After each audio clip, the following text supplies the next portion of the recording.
Bom dia, PHN! Quem está feliz de estar aqui? Levante a mão, por favor, quem é a primeira vez que está no PHN.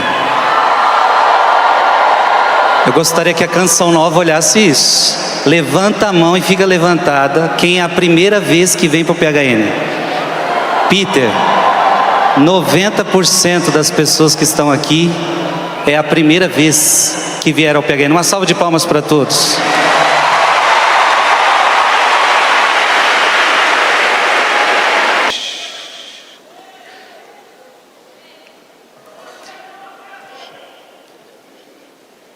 Eu queria que você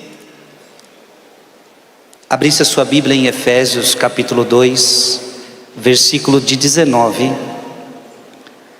a 22. O PHN este ano está pregando sobre o querigma, uma pregação querigmática, ou seja,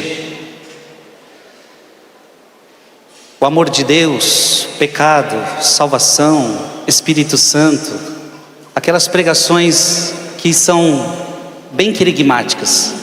E a mim foi confiado pregar sobre comunidade. É uma das pregações que fazem parte do querigma. Essa passagem me deram como base. Eu vou lê-la agora, mas ela vai fazer sentido mais para frente da pregação. Mas já vamos ler. Efésios 2, de 19 a 22.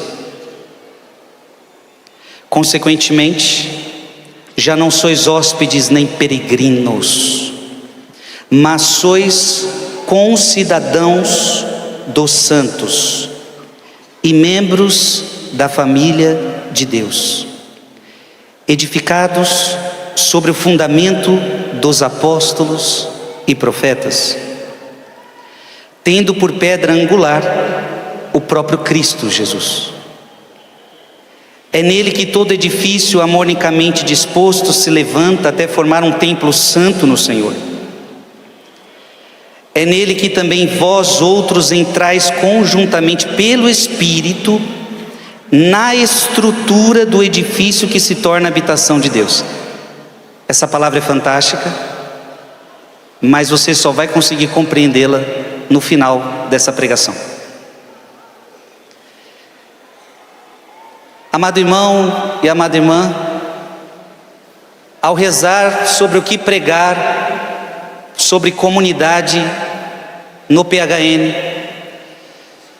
Deus então me fez ir até a palavra de Deus, e nós vamos focar toda a nossa pregação,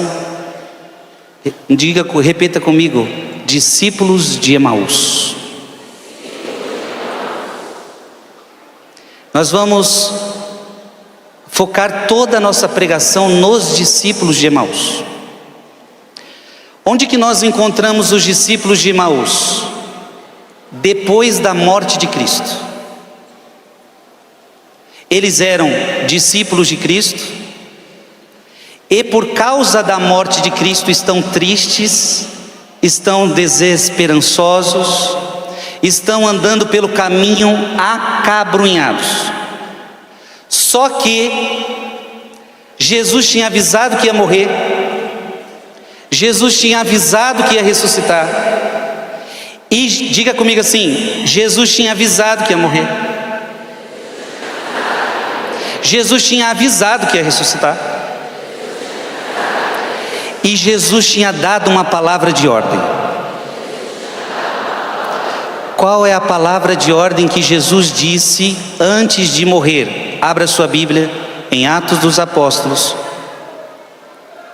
Atos dos Apóstolos, capítulo 1. Atos dos Apóstolos, capítulo 1, versículo 4.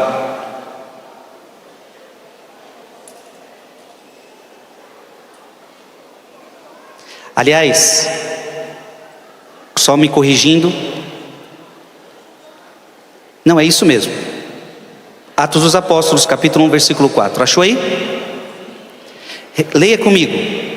e comendo com eles, ordenou-lhes que não se afastassem de Jerusalém.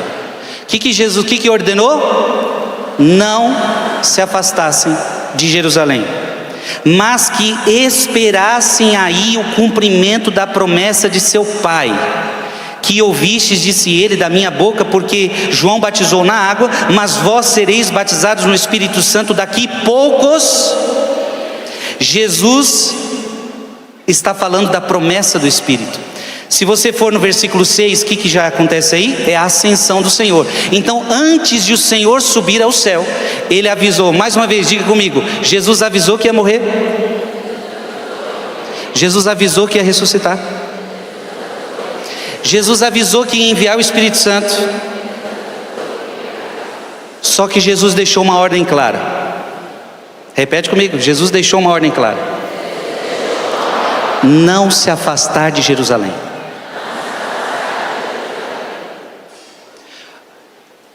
O que significa essa Jerusalém? Apocalipse vai usar para a palavra Jerusalém a Jerusalém celeste, a igreja celeste. Então eu quero que você entenda como Jerusalém, igreja.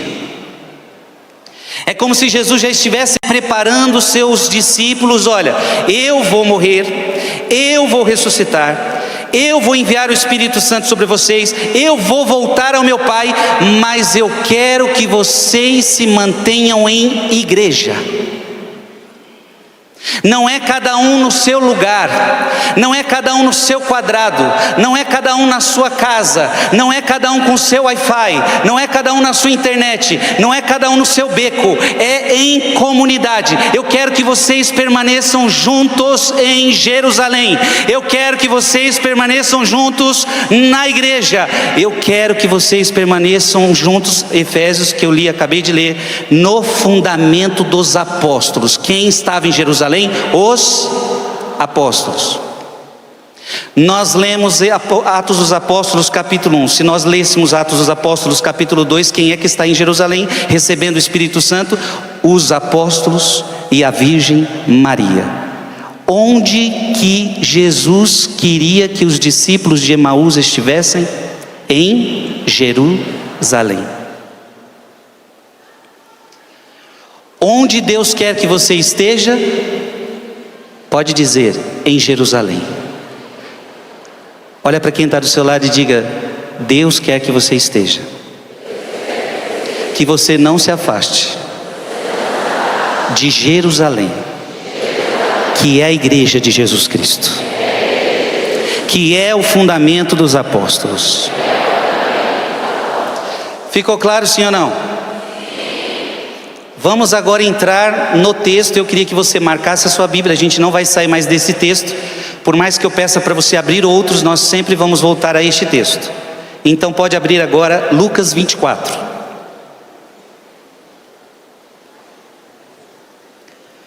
Lucas 24. Jesus já havia ressuscitado. E nós vamos agora nos deparar como estão os discípulos de Emaús. E eu queria que você, ao olhar a história dos discípulos de Emaús, veja se você está sendo um discípulo de Emaús também.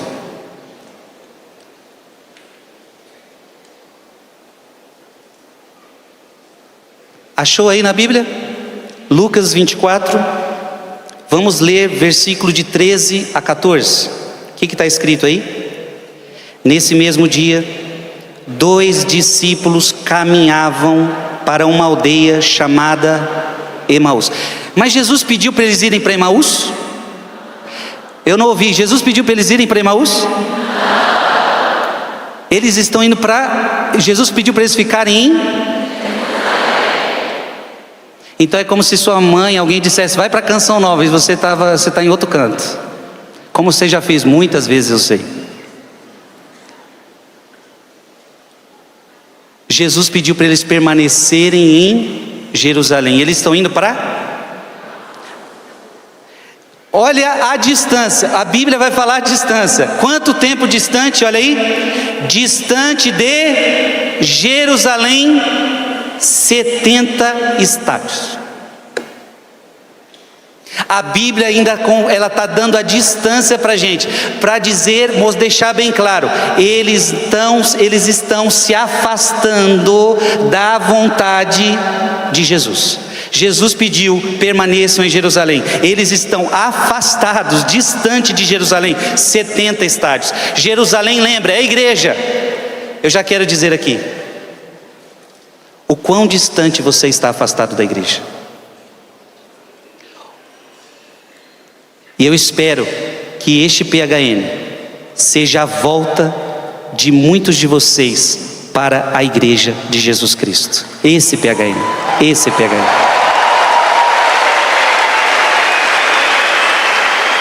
Eu já quero dizer para você que não importa quantos estádios você estava afastado da igreja, não importa quantos estádios você estava afastado de Deus, você mesmo estando afastado, você vai perceber que Jesus mesmo vai ao seu encontro, Jesus mesmo vai ao encontro desses discípulos e vai trazê-los de volta. E Deus te trouxe para a canção nova, para te trazer de volta para Ele, para te colocar na Jerusalém.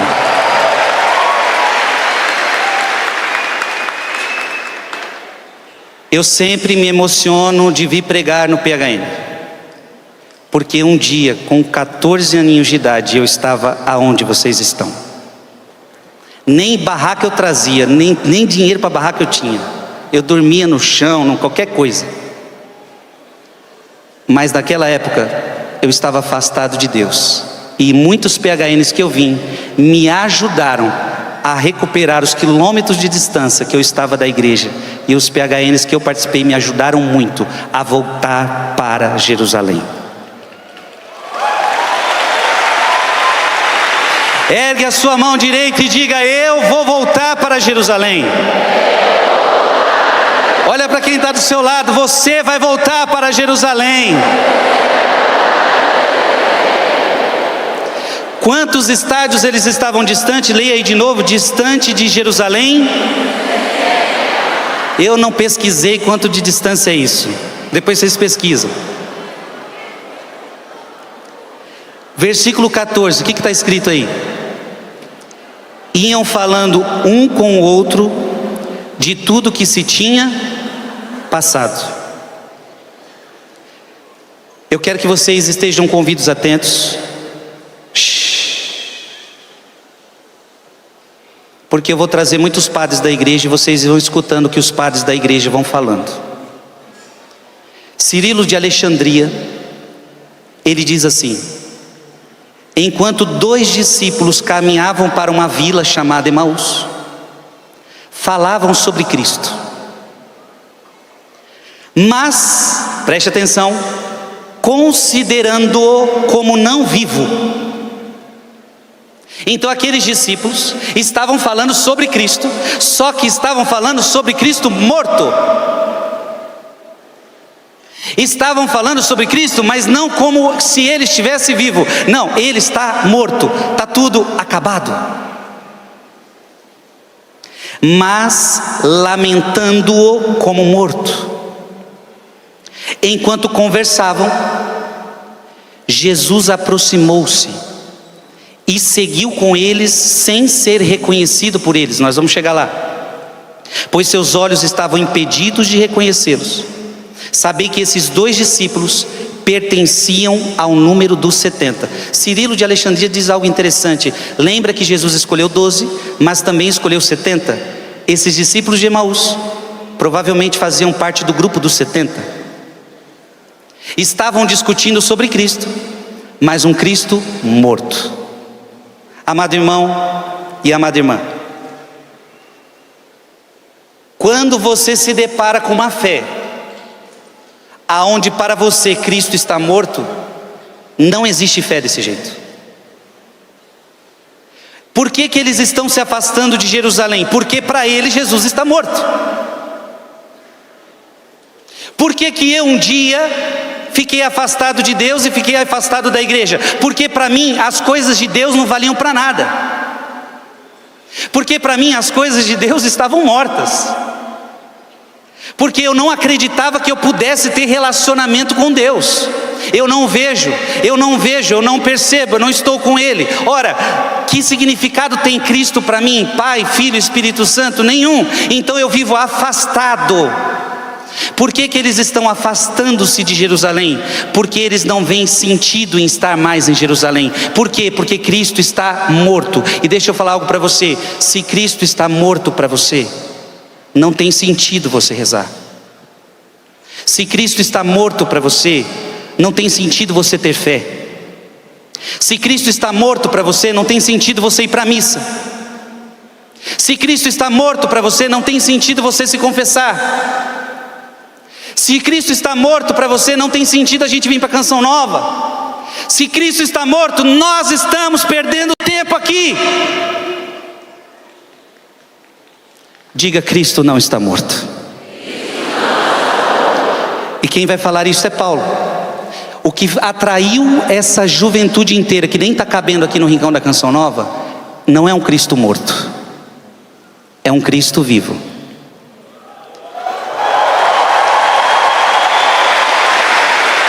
Abra,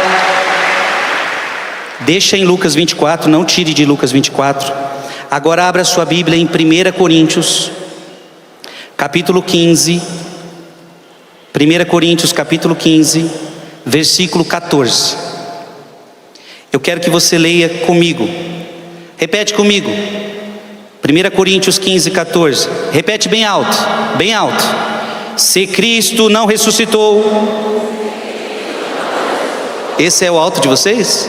Diga: se Cristo não ressuscitou, é vã a nossa pregação, e também é vã a nossa fé. A Bíblia está dizendo que se Cristo não ressuscitou, não tem para que o Frei Gilson vir aqui pregar. Frei Gilson só veio aqui pregar, e todos os padres pregadores, só porque Cristo está vivo, vivo, vivo. Se Cristo não está vivo, é vã essa pregação que eu estou fazendo, e é vã a sua fé. Estamos perdendo tempo. E por isso os discípulos de Emaús estão se afastando.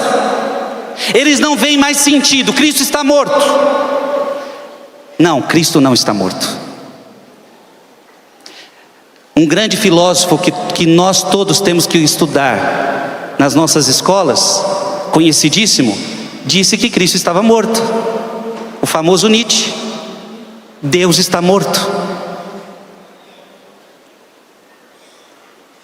O nosso mundo, não nos enganemos, ainda hoje muita gente acredita que Deus está morto, ou vive como se Ele estivesse morto. Sim ou não?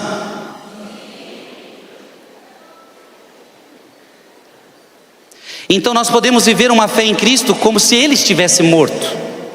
Abra a sua Bíblia em Apocalipse, capítulo 3, versículo 1.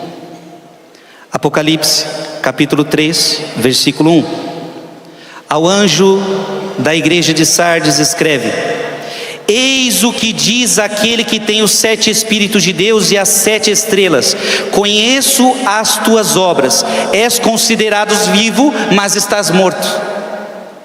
Assim é os discípulos de Emaús. Eles pareciam estar vivos, mas na verdade eles estavam mortos.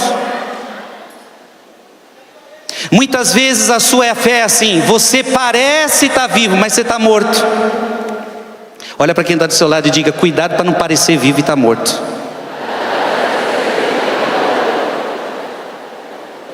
Abra sua Bíblia em Marcos,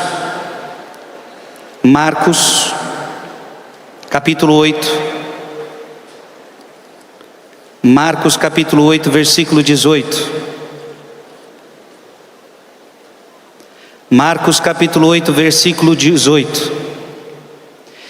Tendo olhos não vedes? Jesus falando. Porque depois nós vamos ver que os discípulos de Emaús não enxergavam Jesus. Mas como assim? Vocês têm olhos e não vedes? Tendo olhos e não vedes? E tendo ouvidos não ouvis? Não vos lembrais mais? Assim está os discípulos de Emaús. Abra sua Bíblia em Mateus capítulo 13. Mateus capítulo 13, versículo 15. Mateus capítulo 13, versículo 15. Porque o coração deste povo se endureceu. Discípulos de Emaús. E você vai se colocando nos discípulos de Emaús. O coração deste povo se endureceu. Taparam os seus ouvidos e fecharam os seus olhos. Vamos ver que Jesus vai falar com eles. Eles não conseguem entender que é Jesus. Nós vamos ver que Jesus vai aparecer para eles. Eles não vão ver Jesus. Então, por quê? Porque vocês endureceram o coração de vocês. Olham com os olhos, mas não veem. Ouvem com os ouvidos, mas não ouvem. Taparam seus ouvidos e fecharam seus olhos, para que seus olhos não vejam, seus ouvidos não ouçam, nem seu coração compreenda, para que não se convertam e eu os saiba. Você está compreendendo, sim ou não? Diga comigo, às vezes a gente não consegue ver as coisas de Deus. Às vezes a gente não consegue ouvir as coisas de Deus. E por que a gente não consegue muitas vezes enxergar as coisas de Deus? Porque nós endurecemos o coração. Eu quero que você abra a sua Bíblia agora em 1 João. 1 João capítulo 2, versículo 16. Muitos endurecem o coração por causa dessa palavra. Porque tudo que há no mundo, a concupiscência dos olhos, ou melhor, a concupiscência da carne, a concupiscência dos olhos e a soberba da vida não procede do Pai, mas do mundo. Ou seja, quando você começa a ter uma vida mundana, e o que é uma vida mundana? Afastado de Jerusalém. Você começa a não mais escutar Deus, e você consegue não mais ver Deus. E por que você não consegue mais ver? Porque os teus olhos estão cheios de concupiscência. Porque os teus ouvidos estão cheios de concupiscência. Então você começa a não compreender a palavra de Deus. Vocês vão perceber que os discípulos de Emaús não compreendem o que aconteceu. Eu quero que você entenda uma coisa. Você precisa compreender que Cristo morreu por você, ressuscitou por você e derramou o Espírito Santo sobre você. Se você não compreender esse mistério da centralidade da nossa fé, você não vai ter uma fé verdadeira. Você não vai conseguir permanecer em Jerusalém. Você precisa ter uma compreensão clara. Cristo veio para este mundo para morrer e ressuscitar por mim. É uma experiência pessoal. Diga comigo, eu preciso fazer essa experiência pessoal. Abra sua Bíblia, 2 Coríntios. 2 Coríntios 4:4. Por que os discípulos de Emaús não entendem? Por que nós muitas vezes não compreendemos as coisas de Deus? 2 Coríntios 4:4. Para os incrédulos, cujas inteligências o Deus deste mundo obcecou, a tal ponto que não percebem a luz do Evangelho. Repete comigo essa palavra. Para os incrédulos, cujas inteligências o Deus deste mundo obcecou. O Deus deste mundo obcecou a tal ponto que não percebem a luz do Evangelho, onde resplandece a glória de Cristo, que é a imagem de Deus. Por que você não compreende as coisas de Deus? Porque o Deus deste mundo obcecou você. Por que você não compreende as coisas de Deus? Aqui a palavra deixou claro. Para os incrédulos, cujas inteligências o Deus deste mundo obcecou, a tal ponto que não percebem a luz do Evangelho.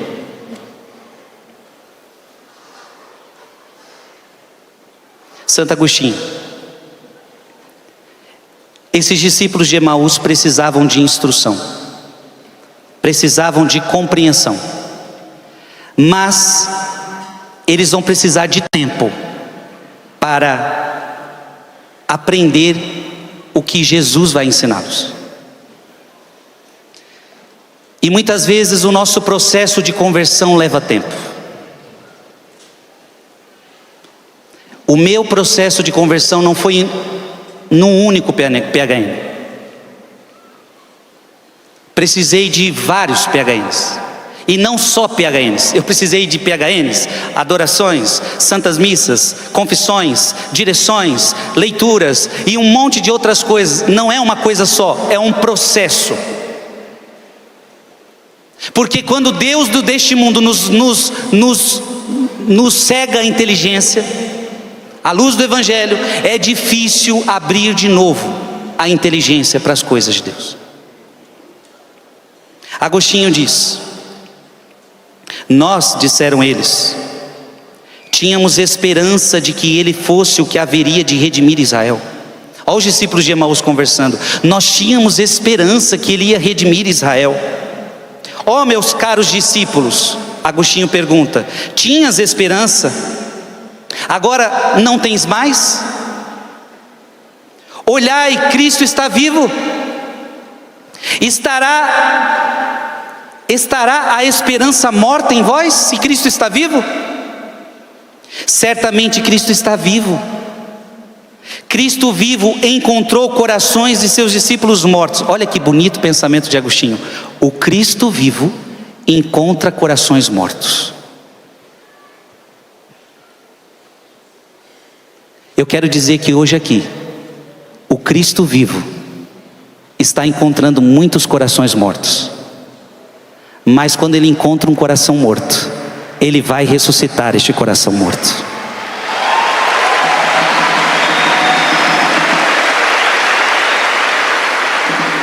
Diga comigo, Cristo vivo encontrou o coração dos discípulos de Emaús mortos. Santo Agostinho continua: ele caminhava com eles pela estrada como um companheiro, sendo ele mesmo o condutor. Olha, Jesus mesmo conduzia eles. Claro que ele era visto, mas não reconhecido. Então os discípulos de Emaús viam Jesus, mas não reconheciam Jesus. Por quê?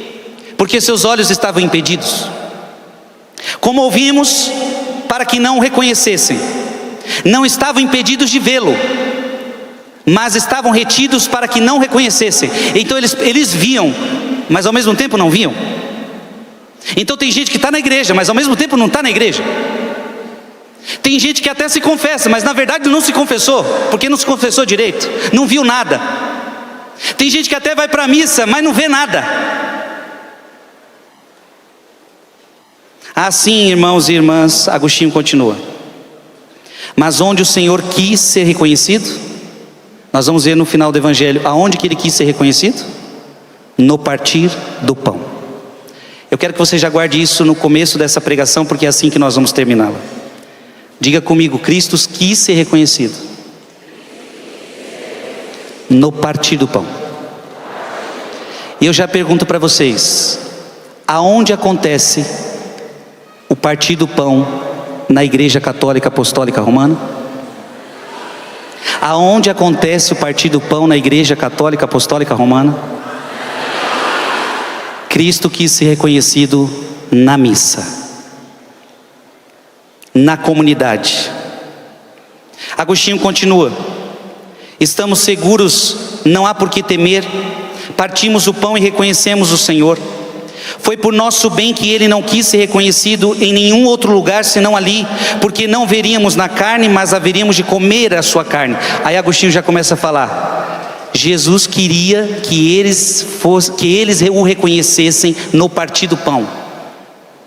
Tinha um interesse também de Cristo que fosse ali que eles abrissem os olhos.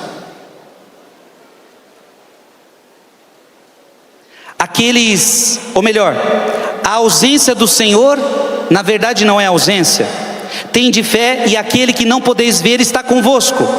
Aqueles dois, mesmo quando o Senhor falava com eles, não tinham fé, porque não criam que Ele ressuscitara, não tinham esperança de que Ele pudesse ressuscitar, tinham perdido a fé, tinham perdido a esperança, caminhavam mortos com Cristo vivo. Repete comigo: caminhavam mortos com Cristo vivo, caminhavam mortos com a própria vida. Porque diz a palavra que Cristo é a vida caminhava com eles, mas eles caminhavam mortos, com a vida do lado deles. Você não pode caminhar morto, se a vida está contigo. Amém? Diga: eu não posso caminhar morto, porque o Cristo vivo está comigo. Jesus está falando do partir do pão. Abra sua Bíblia em João capítulo 6, versículo 54. João capítulo 6, versículo 54. Quem come a minha carne e bebe meu sangue tem a vida eterna. Olha que bonito. E eu o ressuscitarei no último dia. Então quem caminha com Cristo na Eucaristia, quem come a carne do Senhor é vivo. Quem comunga Cristo recebe vida eterna. Eu ressuscitarei no último dia. Amém? Voltemos para Lucas. Lucas 24, de 15 a 17. Enquanto iam conversando e discorrendo entre si, o mesmo Jesus aproximou-se deles e caminhava com eles.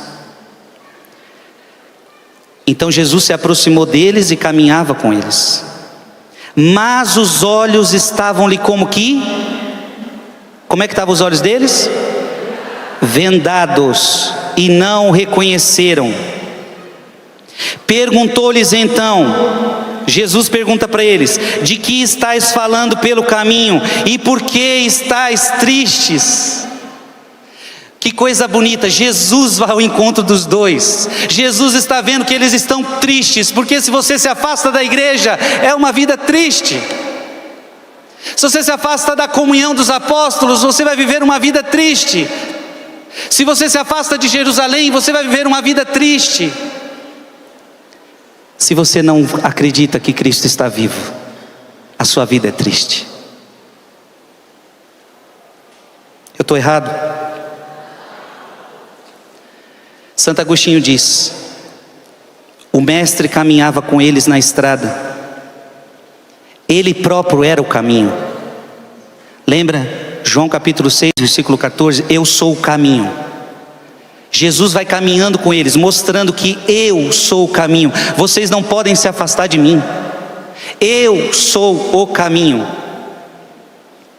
Mas eles trilhavam outro caminho.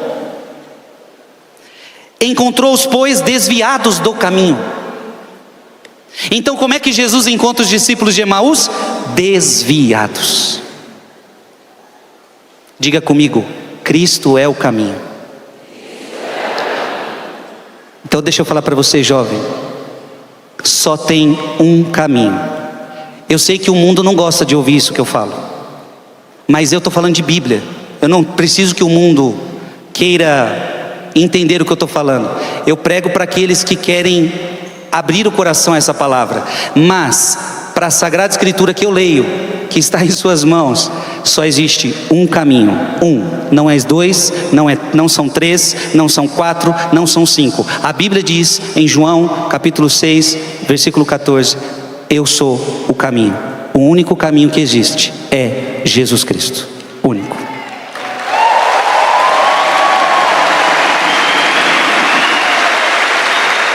Mas você é obrigado a entrar nesse caminho? Você é obrigado? Não, você não é obrigado. Só que se você não entrar neste caminho, você vai fazer um caminho diferente, e você então está se desviando de Cristo. É o que Santo Agostinho está falando dos discípulos de Emaús. Eles não estavam mais no caminho, eles estavam desviados do caminho. Afinal, Agostinho continua, quando estava com eles antes da paixão, predisse tudo, que ele sofreria, morreria, ressuscitaria ao terceiro dia. Ele predissera tudo, mas sua morte apagara aquilo de sua memória. E então aqueles discípulos ficaram tão abalados ao vê-lo pendurado na cruz, que esqueceram o seu ensinamento. Não esperavam que ele ressuscitasse, nem se lembraram de que ele prometera. A tristeza tomou conta do coração deles, sendo que Romanos capítulo 14, versículo 17 diz: o reino de Deus não é comida nem bebida, mas justiça, paz e alegria no Espírito Santo. Diga comigo: o reino de Deus é alegria no Espírito Santo. Se você for um cristão de verdade, você nunca fica triste. Se você for um homem cheio do Espírito Santo, uma mulher cheia do Espírito Santo, você nunca fica triste, porque o reino de Deus não é comida nem bebida, mas justiça, paz e alegria no Espírito Santo. Portanto, todos os jovens que vieram para cá vão sair com a alegria do Espírito Santo.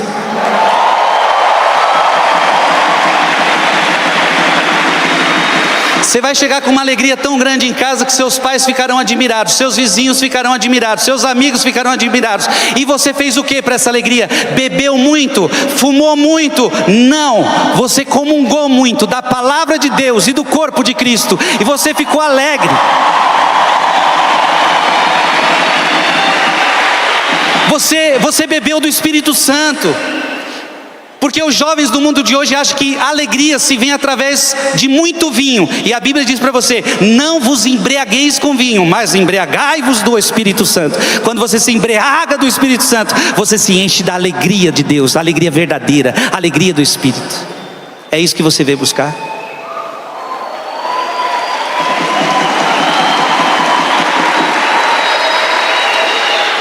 Eles não trilhavam o caminho. Eu quero até me corrigir, eu falei que eu sou o caminho, a verdade e a vida, João 6,14, mas é o contrário. Ou melhor, deixa eu conferir aqui, né? Porque parece que é João 14,6. João 14,6. Eu errei mesmo. João 14,6. Jesus lhe respondeu: eu sou o caminho, a verdade e a vida. Ninguém vai ao Pai senão por mim. Diga comigo: eu sou o caminho, a verdade e a vida. Ninguém vai ao Pai senão por mim. Então diga comigo: eu não posso desviar do caminho que é Jesus. Por isso você não pode abandonar a igreja. Jesus pediu para você: permaneça em Jerusalém, permaneça no fundamento dos apóstolos. Jesus falou para os apóstolos: quem vos recebe, a mim recebe. Eu quero que você agora abra essa palavra que está em Hebreus capítulo 10, versículo 25. Hebreus capítulo 10, versículo 25. Hebreus capítulo 10, versículo 25. Eu quero que você repita comigo bem alto essa palavra: não abandonemos a nossa assembleia. Mais alto: não abandonemos a nossa assembleia. Diga comigo: não abandonemos a igreja, como é costume de alguns, mas admoestamo-nos mutuamente, e tanto mais quando vedes aproximar-se o grande dia. O grande dia da volta de Cristo está chegando. Você não pode se afastar de Jerusalém. Amém? Olha para quem está do seu lado e diga: é uma palavra para você hoje. Você não pode abandonar a assembleia.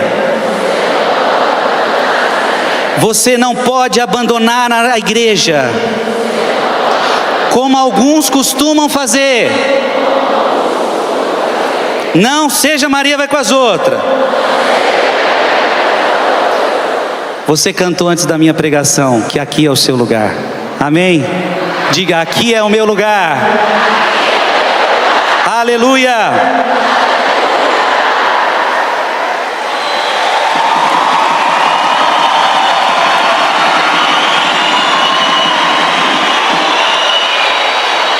Agostinho está dizendo que eles se esqueceram da doutrina de Cristo. Diga comigo: se esqueceram da doutrina de Cristo.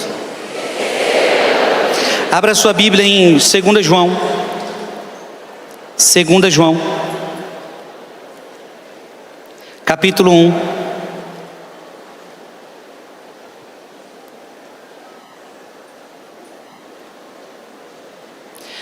Na verdade, a carta de 2 João não tem nem capítulo, é só o versículo 9. Então não fala-se capítulo, só basta falar versículo 9. 2 João, versículo 9. 2 João, versículo 9. Eu quero que você repita comigo: todo aquele que caminha sem rumo. Os discípulos de Emaús estão sem rumo, sim ou não? Você já ficou sem rumo na vida, sim ou não? Talvez está muita gente aqui sem rumo, não tem problema não. Vamos aprumar isso aí. Leia aí comigo, de novo, repete comigo: todo aquele que caminha sem rumo e não permanece na doutrina de Cristo, não tem Deus. Está claro ou não está claro? Fala para a pessoa que está do seu lado: não tem jeito de a gente escapar. Se a gente não permanecer na doutrina de Cristo, a gente não vai ter Deus. Eu quero que você aplaude essa palavra.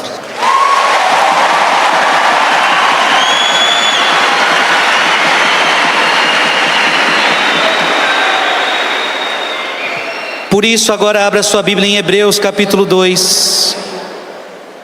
Hebreus capítulo 2, versículo 1. Hebreus capítulo 2, versículo 1.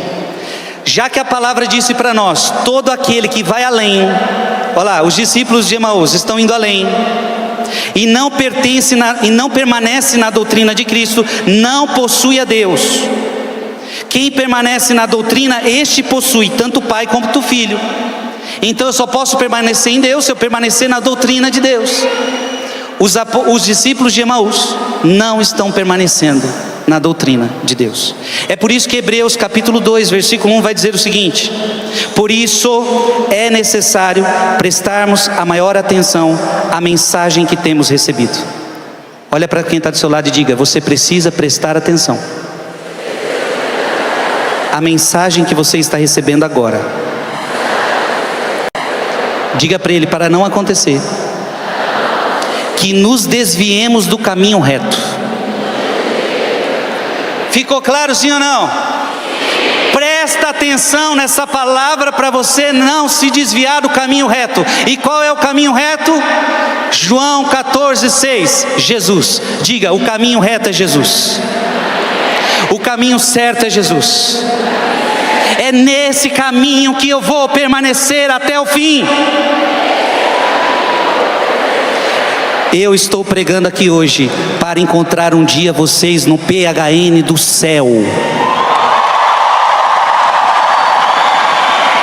Porque um dia nós vamos ter que girar a camiseta no céu. Que adianta girar a camiseta aqui, meu filho, ó, e depois no céu não girar nada? Que adianta trocar a camiseta aqui e não se encontrar lá no céu? Diga para quem está do seu lado: eu vou girar a camiseta aqui, mas porque eu tenho esperança de que um dia nós vamos girar junto no céu.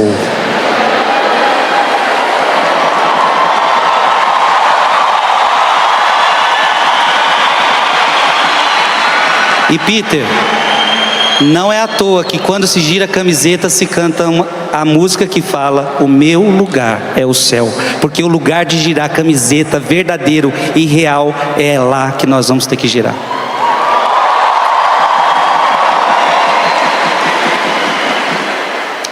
Tá claro, sim ou não? Podemos continuar? Volta para Lucas 24.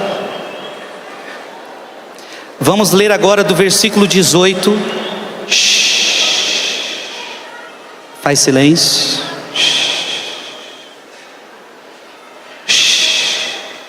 Se tem alguém falando do seu lado, pede para fazer silêncio. Deixa que os guardas vão trabalhando, os bombeiros vão trabalhando, e você fica prestando atenção na palavra. Você não vai resolver nada. A gente não vai resolver nada. A gente não tem capacidade para isso. Eu estou cumprindo minha missão, você cumpre a sua missão e eles vão cumprindo a deles, ok? E Deus está cuidando de tudo aqui. Deus está cuidando de tudo. Você foca na palavra. Tem gente cuidando de outras coisas para nós. Lucas 24, 18 a 24. O que está escrito aí? Um deles, chamado Cleofas, respondeu-lhe: és tu acaso o único forasteiro em Jerusalém que não sabe o que nela aconteceu esses dias? Perguntou-lhes ele: que foi? Disseram: a respeito de Jesus de Nazaré. Era um profeta poderoso em obras e palavras diante de Deus e de todo o povo. Os nossos sumos sacerdotes e nossos magistrados o entregaram para ser condenado à morte e o crucificaram. Nós esperávamos que fosse ele quem haveria de restaurar Israel. E agora, além de tudo isso, é hoje o terceiro dia que essas coisas sucederam. É verdade que algumas mulheres dentre nós nos alarmaram. Elas foram ao sepulcro antes do nascer do sol e, não tendo achado seu corpo, voltaram dizendo que tiveram uma visão de anjos, aos quais asseguravam que está vivo.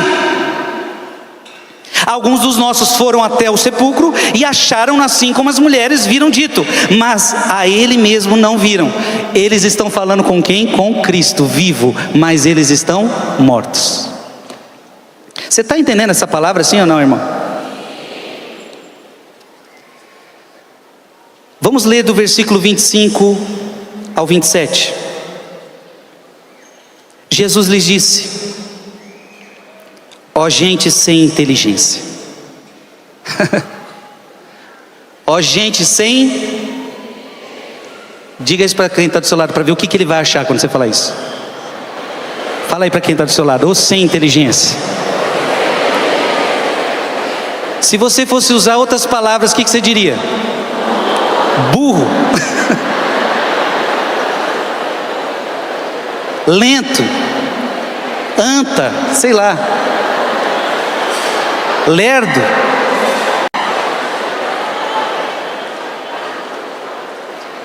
Coloca a mão na sua cabeça.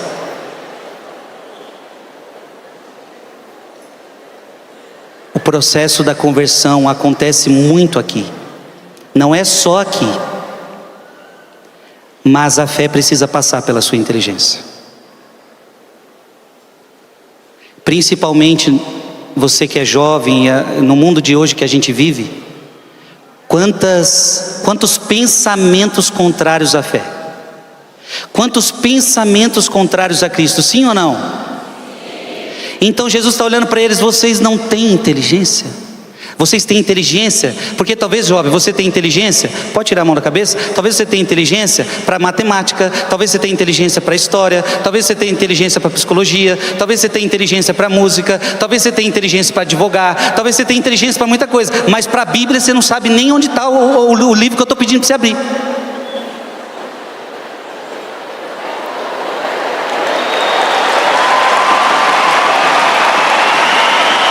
Às vezes você é capaz de ver um processo difícil de advocacia, ou seja, você tem inteligência para aquela coisa, mas você não tem inteligência para as coisas de Deus. Aqui eu estou falando da inteligência das coisas de Deus, e não é uma inteligência de teologia, de alguém muito, esse é sabedorzão, não. É mente aberta para ouvir a palavra de Deus. A sua mente está fechada, porque o Deus deste mundo obcecou você, obcecou o seu entendimento. Agora bate na sua testa e fala: abre a minha inteligência para ouvir a tua palavra, para entender a tua palavra. Pode bater na testa do outro devagar. Fala: abre essa inteligência, Senhor.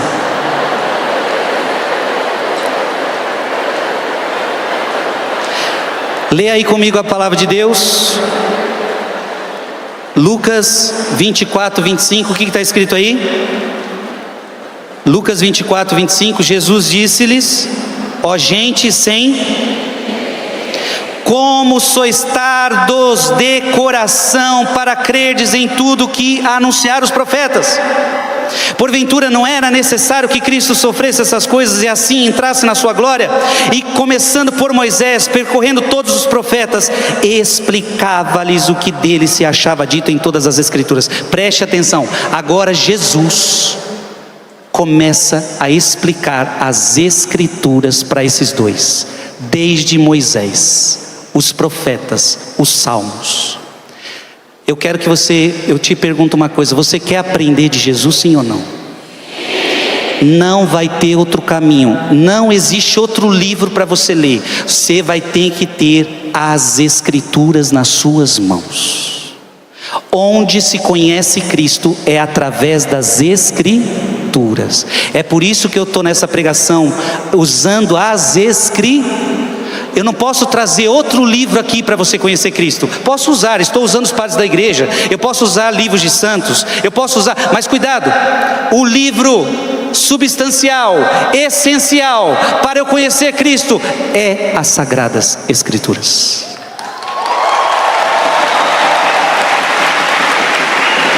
E é uma vergonha você que tem o último iPhone, mas não tem uma Bíblia na sua casa. O último iPhone você tem, mas a Bíblia não tem. Eu tenho aplicativo, falei, não, tenho aplicativo também, mas Bíblia na mão, na mão, saber ler, e inteligência, abre meu coração para essa palavra. Levanta essa palavra aí, você que está com a palavra na mão, levanta, e dá um grito para a palavra de Deus, aplaude a palavra de Deus. Suas mãos agora têm palavra de salvação, palavra de vida eterna. É palavra do Frei Gilson, é palavra de Deus. Amém? Escuta, Agostinho diz: então ele começou a expor as Escrituras para ajudá-los a reconhecer a Cristo precisamente no ponto em que o haviam abandonado. Abriu-lhes as Escrituras para que compreendesse que se ele não tivesse morrido, ele não poderia ser o Cristo. Cristo então foi explicando tudo para eles. Ainda assim, mesmo Jesus explicando as Escrituras, Agostinho diz, mesmo assim, não reconheceram a presença de Jesus. Tem gente que fica ouvindo a gente pregar, ouvindo as Escrituras, e mesmo assim, não reconhece a presença de Jesus. Os discípulos de Emaús estão ouvindo as Escrituras, mas eles ainda não reconhecem a presença de Jesus, porque eles são tardos de coração, eles são sem inteligência. Então coloca a mão no seu coração e diga: eu não posso tardar esse coração. Em outras palavras, você está lerdo, você está demorando, meu filho. Então você assiste um filme e uma série, logo você se conecta, logo você se emociona, logo você chora, logo você ri, logo você está comendo pipoca, logo você está conversando com todo mundo sobre aquele filme. Você não foi lerdo para entender aquele filme, você não foi lerdo para entender aquela série. Vai quando pega a Bíblia, vai quando ouve a palavra de Deus, é lerdo para crer, é lerdo para acreditar, é tardo de coração. Demora anos e anos para aquela palavra entender o que significa e colocá-la na minha vida. Você está entendendo? Sem inteligência, lerdo de coração, tardo de coração. Acelera, meu filho, esse coração para as coisas de Deus. Nós vamos chegar agora nisso. Deixa o teu coração arder pela palavra de Deus.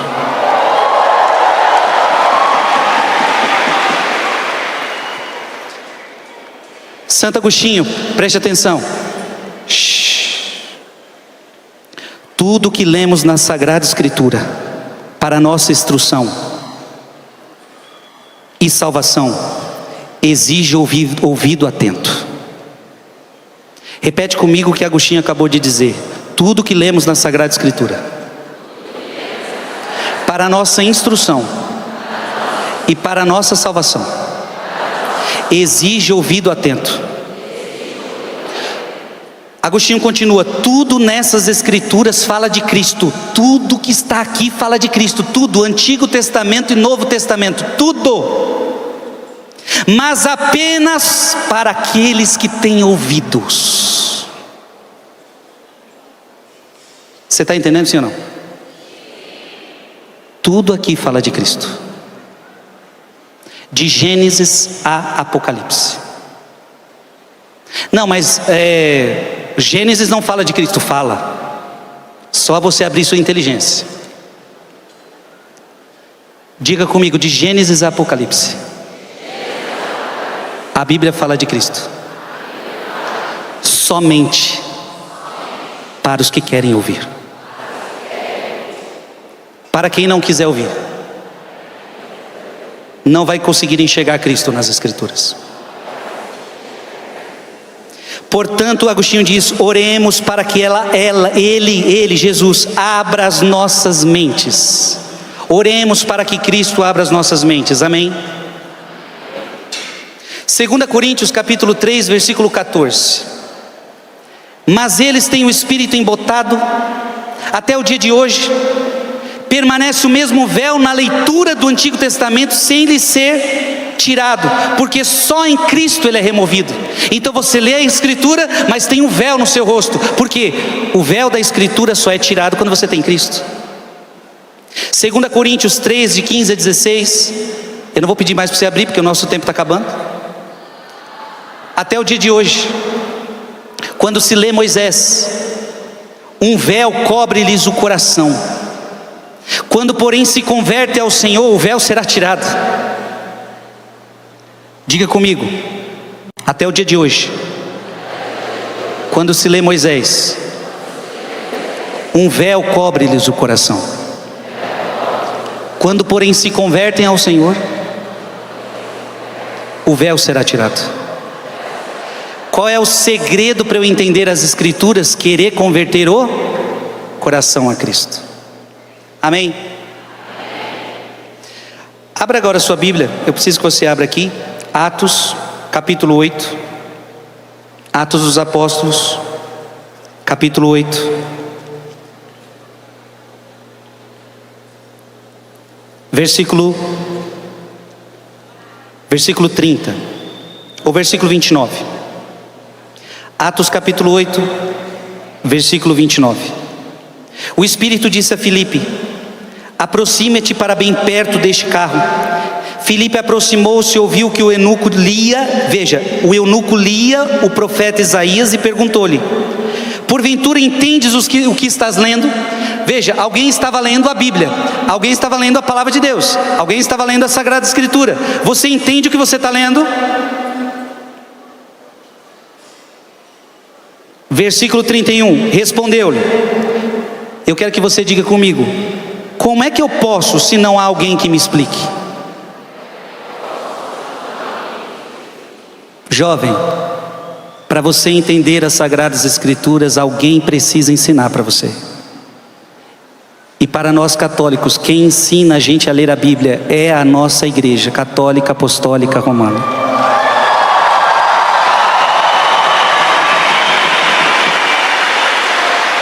É por isso que eu estou trazendo aqui os padres da igreja, porque eles nos ensinam a ler as Sagradas Escrituras. E diga então comigo, como é que eu vou entender a Bíblia se não tem quem me explique? Então, Santo Atanásio diz assim: ele não se envergonhou de confessar sua ignorância, esse eunuco, e suplicou ser ensinado. Aquele que se fez discípulo foi dada a graça do Espírito. Mas quanto aos judeus que persistiram em sua ignorância, como diz o provérbio, vê-los a morte, pois o insensato morre em seus pecados. Ou seja, esse homem quer aprender. Como é que eu vou aprender se não tem quem me ensine? São João Crisóstomo diz: muitos tolos reagem, preferindo muitas vezes permanecer em perpétua ignorância, por vergonha de admitir a própria ignorância e ter de aprender com aqueles que podem instruí-los. Ou seja, tem gente que quer permanecer na própria ignorância por orgulho, por vaidade. Você tem que ter a humildade de dizer: eu não sei, eu preciso aprender. E é por isso que você está aqui hoje com a Bíblia nas suas mãos, dizendo: eu quero aprender. Quem quer aprender a palavra de Deus aqui hoje, diga: eu quero.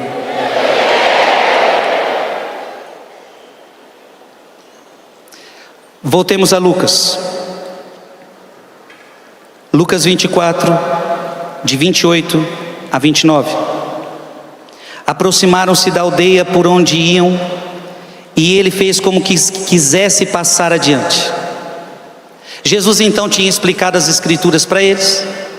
E agora Jesus fez como se fosse embora. Fingiu. Mas eles forçaram-no a parar e disseram: fica conosco, já é tarde e já declina o dia. Então entrou com eles. Vocês estão entendendo o que está acontecendo aqui, sim ou não? São Gregório Magno diz: Jesus fingiu que ia mais longe, porque ainda era como que um estrangeiro no coração daqueles homens. No coração dos discípulos de Emaús, ele ainda era estrangeiro. Eles não estão vendo Jesus, eles não estão reconhecendo Jesus. Então Jesus finge que vai adiante, porque tinham pouca fé no Salvador. Apocalipse capítulo 3, versículo 20: eis que estou à porta e bato. Se alguém ouvir a minha voz e abrir, eu entrarei em sua casa, cearei com ele e ele comigo. Abra a porta da sua casa, eu vou entrar na sua casa. Eu ainda sou um estrangeiro. Jesus é um hóspede na sua casa? Jesus é um estrangeiro na casa do seu coração? Ou Jesus é um morador do seu coração?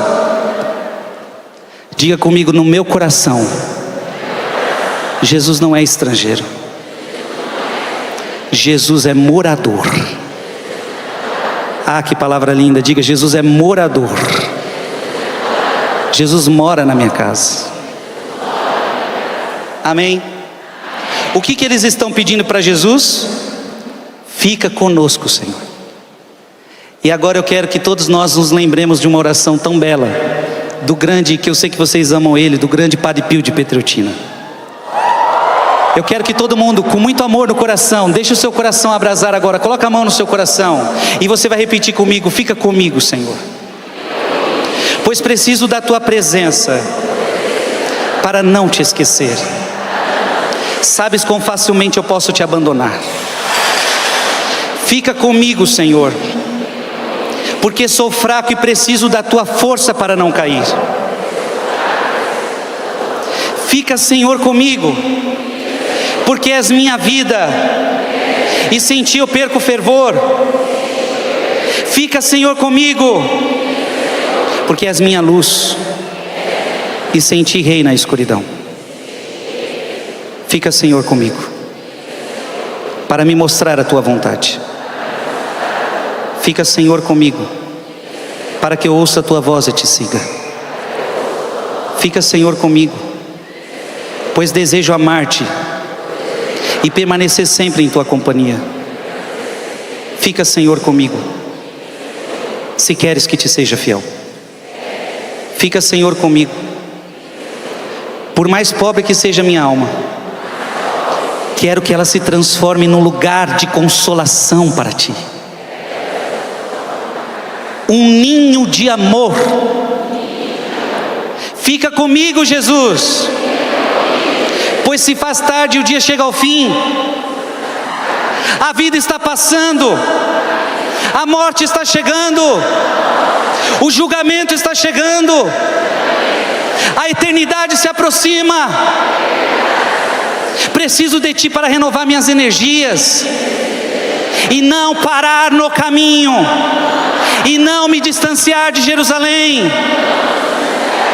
Está ficando tarde, a morte avança. Eu tenho medo da escuridão, das tentações, da falta de fé, da cruz, das tristezas. Ó, quanto eu preciso de ti, meu Jesus, nesta noite de exílio, neste mundo que eu vivo num vale de lágrimas. Fica comigo nesta noite, Jesus, pois ao longo da vida, com todos os seus perigos, eu preciso de ti. Faze, Senhor, que eu te reconheça, como te reconheceram teus discípulos ao partir do pão, a fim de que a comunhão eucarística seja a luz a dissipar a escuridão, a força a me sustentar, a única alegria do meu coração. Fica comigo, Senhor, porque na hora da morte eu quero estar unido a ti, se não pela comunhão, ao menos pela graça e pelo amor. Fica comigo, Jesus. Eu não te peço consolações divinas, porque não as mereço. Apenas te peço o presente da tua presença. Isso eu te suplico. Fica comigo, Jesus, pois só é a ti que eu procuro. O teu amor, tua graça, tua vontade, teu coração, teu espírito, porque te amo.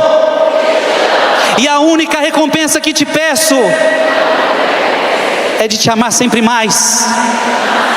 Com este amor resoluto, desejo amar-te de todo o coração, enquanto estiver na terra, para continuar a te amar perfeitamente por toda a eternidade.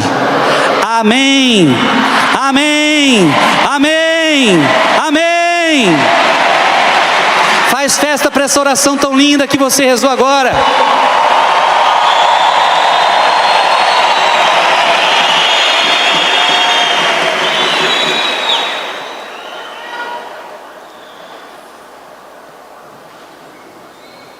Vamos terminar de ler o texto. Lucas 24, versículo 26 até o versículo 35.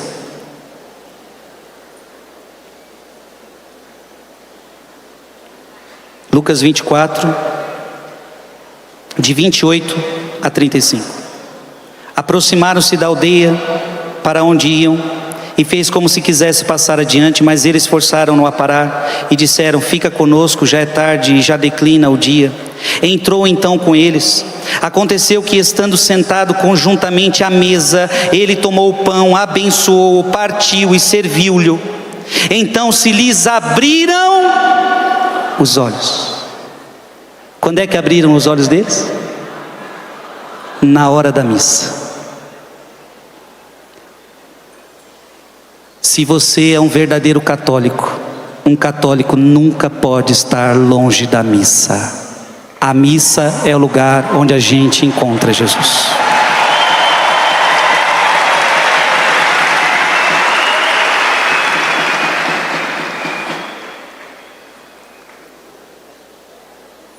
O documento do Concílio Vaticano II, Lumen Gentium, número 11, diz: a Eucaristia na Igreja Católica é a fonte, é o ápice de toda a vida cristã. É a fonte, é o ápice de toda a vida cristã. Então se lhe abriram os olhos e o reconheceram, mas ele desapareceu. Diziam então um para o outro: não se nos abrasava o coração quando ele nos falava pelo caminho e nos explicava as Escrituras? Não abrasava o seu coração, Cleofas, quando ele falava das Escrituras? Levantaram-se. Aliás, vou deixar isso aqui um pouquinho mais para o final, porque eu só quero... Meu tempo está... Meu Deus do céu, meu tempo foi-se. Eu só preciso que você entenda o que é esse arder o coração.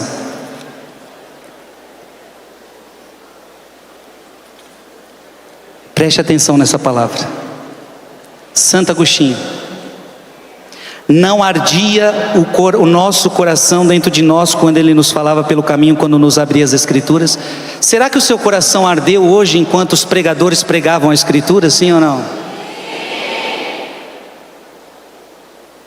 Agostinho diz, preste atenção: ardamos o coração então, para não arder com o fogo com o qual os demônios vão arder. Ou o seu coração arde com a palavra, ou o seu coração vai arder com o fogo dos demônios, segundo Santo Agostinho. Sede abrasados com o fervor da caridade, para vos diferenciardes dos demônios. Esse fervor vos impulsiona para o alto, vos eleva para o alto, vos conduz ao céu. Então que fervor é esse que arde o coração quando a gente escuta a Escritura? É o fervor que te leva para o alto, é o fervor que te coloca no céu. Não é o ardor dos demônios, é o ardor do Espírito Santo. Quaisquer as aflições que sofrais na terra, por maior que seja a opressão que o inimigo faça pesar sobre os corações cristãos e tente derrubá-los, o fervor do amor busca as alturas.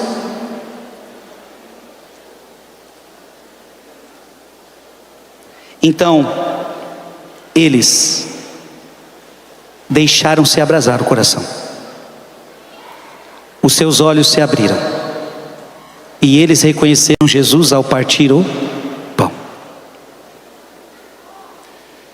Os discípulos de Emaús estavam distantes. 70 estádios. Não entendiam as Escrituras. Não entendiam a morte. Não entendiam o sofrimento.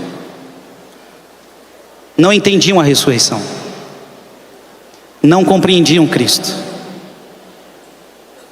Os discípulos de Emaús estavam cegos, surdos, lentos para crer.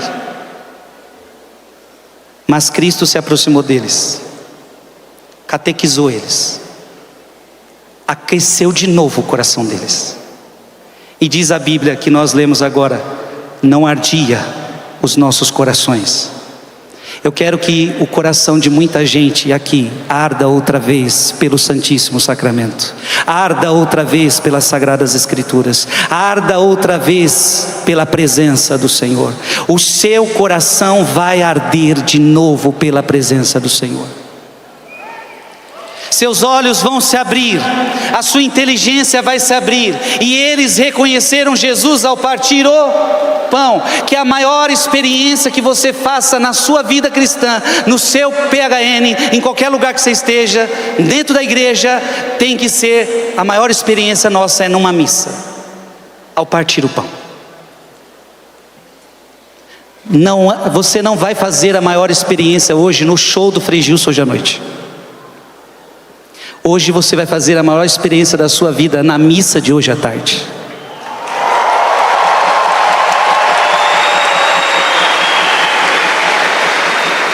Se quando parte aquele pão, veja, quando lê as Escrituras na missa, quando o padre prega na missa, o teu coração tem que arder. E quando se parte o pão na missa, você tem que falar: é o meu Jesus vivo e ressuscitado aqui diante dos meus olhos. Eu não estou sozinho, eu não estou triste, eu tenho esperança. Eu vou seguir esse caminho. Amém?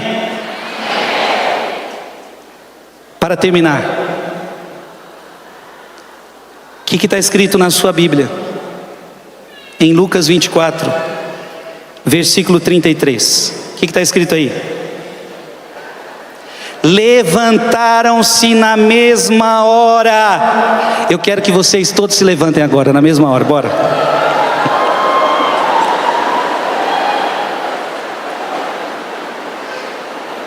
Levanta com a Bíblia na mão, levanta com a Bíblia na mão.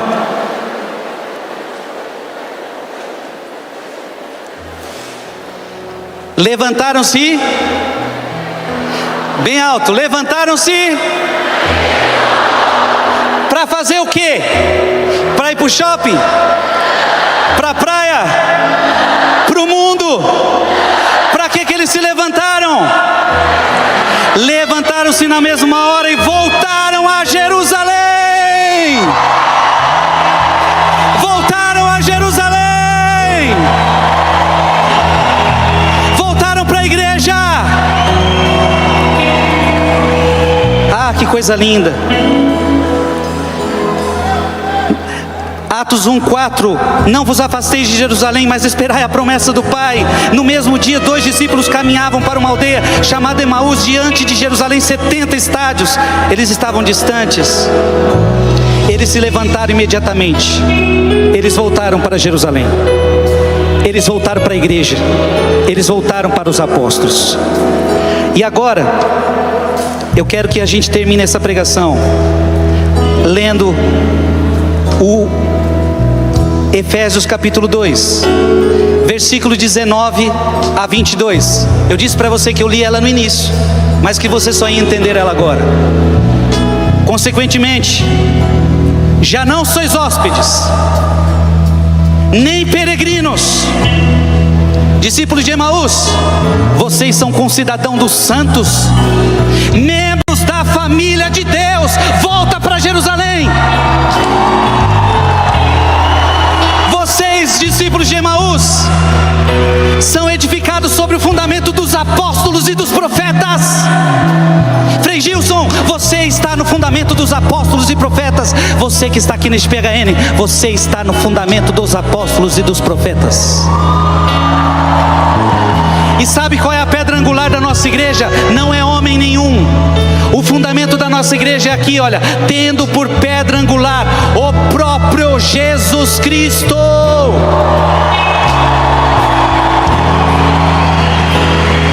É nele que todo edifício harmonicamente disposto se levanta, até formar um templo santo no Senhor.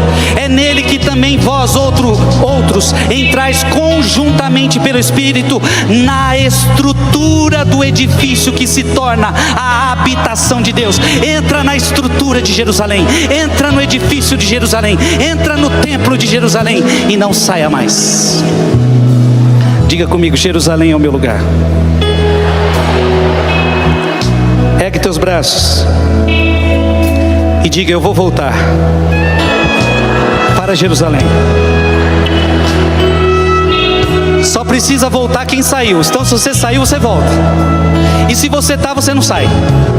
Então tem uns aqui que precisam dizer assim: eu vou voltar para Jerusalém. E alguns aqui precisam dizer: eu nunca vou sair de Jerusalém.